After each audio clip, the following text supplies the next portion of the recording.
This is Ian Lamont, author of Google Drive and Google Docs in 30 minutes. I'm going to show you how to alphabetize a text list in Google Docs using a workaround with Google Sheets. It's completely free. It's really easy. Let's get started. So I have this glossary of terms for publishers, and you can see that it's not in alphabetical order. So this one is C, this one is D, K, etc.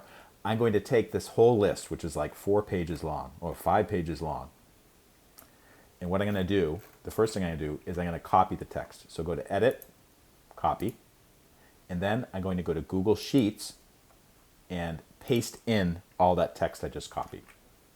So you can see it just pasted it in, but there's still spaces between it, and it's still not in alphabetical order. Not a problem. Make sure that column A is highlighted. Then you're going to go to Data, Sort Sheet by column A to Z. So that means it will list them in normal alphabetical order. You could also do it reverse alphabetical order from Z to A, but we don't want to do that. So I'm going to sort sheet by column A to Z. And you can see not only has it sorted it by A to Z in alphabetical order, it got rid of the spaces too. I'm going to copy this text and go back to my Google Doc. And you can see I have the old highlighted text that's not in alphabetical order. All I'm going to do is just delete that and then go to Edit, Paste, and paste unlinked. Oh, didn't do what I wanted to do.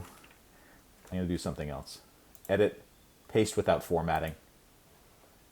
Let's go back up, and you can see the whole list is here. And what I could do at this point is I could go through manually and start to put spaces between them, but I can also do some tricks with the formatting for Google Docs to make sure that there's some space between each one. But anyways, that's how to make an alphabetical list in Google Docs for completely free, no add-ons, no extra services or anything like that. It's just using Google Sheets and pasting back and forth between them. If this video helped, please take a moment to like it and subscribe. I have links to more resources in the description and bio. Thank you so much for watching.